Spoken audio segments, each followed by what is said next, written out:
Hi everyone, it's Krista, and I just want to show you how I make my little paper flowers that I've recently started doing. And this is a great way to use your scraps. What you do is just take a 12 by 12 paper, and this is my little cutter I got recently from Big Lots. It does a bunch of different things, and you just cut off, I say about an inch piece. And then my little cutter has the stamp option, so I just ran it across the edge. And what you're going to do is you're going to take, if you have like a bone folder or something like that, and one of the little Martha Stewart things where it does the score pal, you're going to score on the valley of each one. Now I don't have one of those, but my little cutter here has this what it calls a fold option, and I can run it between each one of those and it'll make a fold. So I am going to do that real quick. And this little thing has a really neat little light, so it helps me be able to see each little section. And I'm probably not going to bore you all with doing this. I usually turn it so I can see.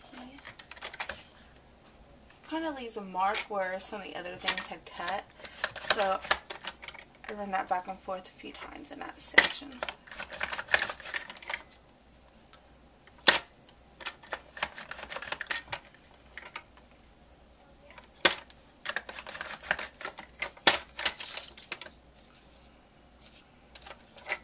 I skipped a section.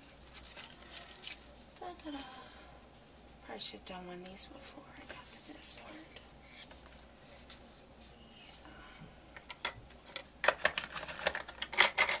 This can sometimes take a while. It's best actually for these that you turn it upside down so it stays straight along that edge there.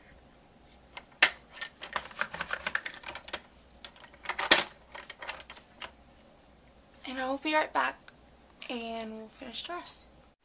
Okay, now once you've got it all scored, next thing you want to do is I take these little manila folder strips that I have and I cut 2 1-inch circles into them. And this will be the backing for your circle. And I just, well, you know, if you don't have a clog.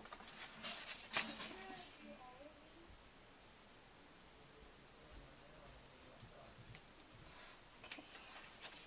And you just add a little glue.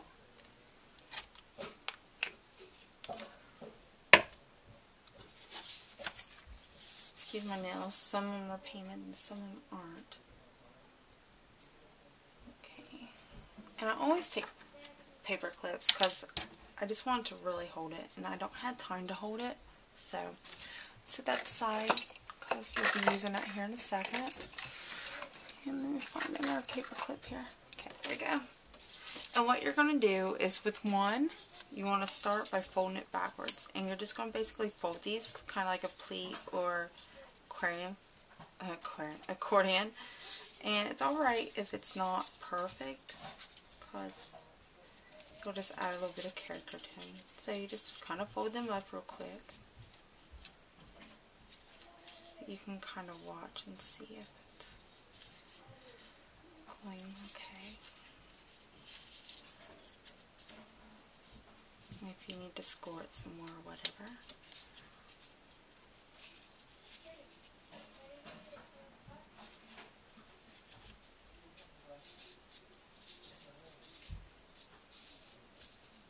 You can see mine's not perfect, but that's alright because it just adds a little character or whatever.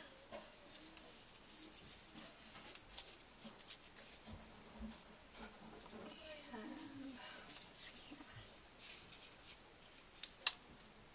I kind of push it every now and then to kind of make it hold its creases a little bit better and whatnot. Just keep going until you're done with it.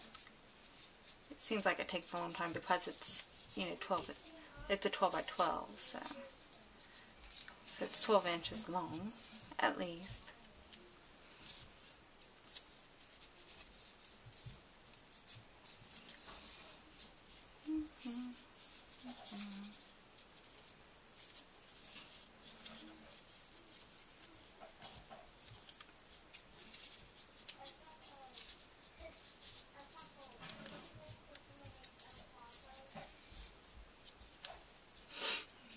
folding, I want to take this moment to remind you guys to head over to my other video, the giveaway, and make sure you leave a comment so you can be entered. I'm going to get that away probably on Wednesday.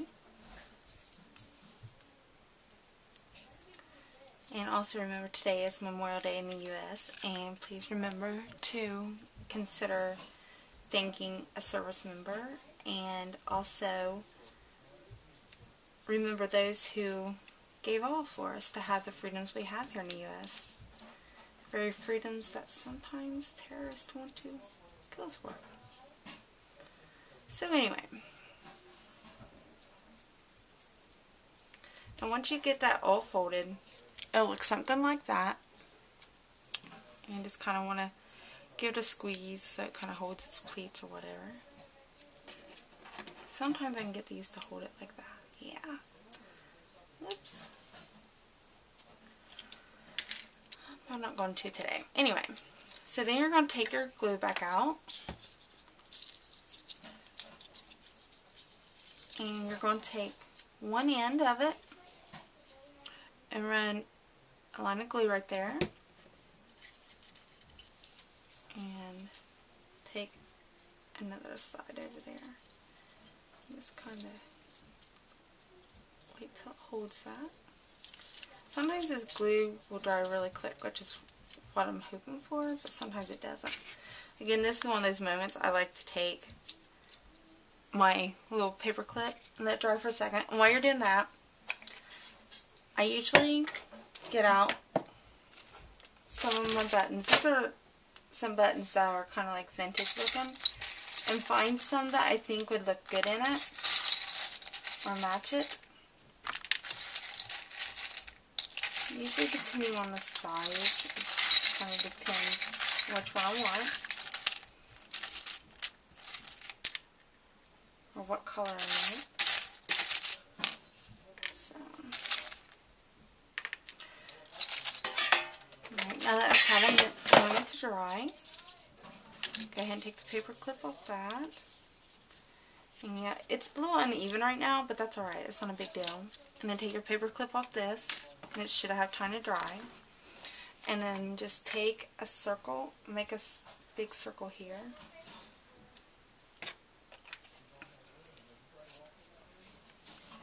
If you keep these upside down, they typically don't get air bubbles in them, and they don't clog up. My husband used it last, so kind of got clogged up. And then you're going to take this upside down and push it together. That. So it's kind of all nice and sticky together. You can go ahead and stick that on there and then kind of push it back together. And give it a moment to dry. Or if you're impatient like I am sometimes, you can just take something and stick it on it. I don't think this is going to be heavy enough today. Yeah, it is actually. And as you can see, I took some more scraps and got them ready because I'm going to make different sizes. And I have already made a few of these, so I think I showed them, didn't I? Yeah. These were the two I got done already. And then you just stick the little button inside and you can glue it in or hot glue it. Whatever you think looks best for it, that matches it. And you'll have your flowers to use. I hope you enjoyed this tutorial on paper flowers. Yeah, it seems a little bit more complicated than the others, but when you don't have like a score buddy or whatever, it works for you. So have a good Memorial weekend, and thank you for tuning in. Dude, look at this strawberry. Look at that. My palm of my hand. Ooh, where are those strawberries coming from? That's all I want to know.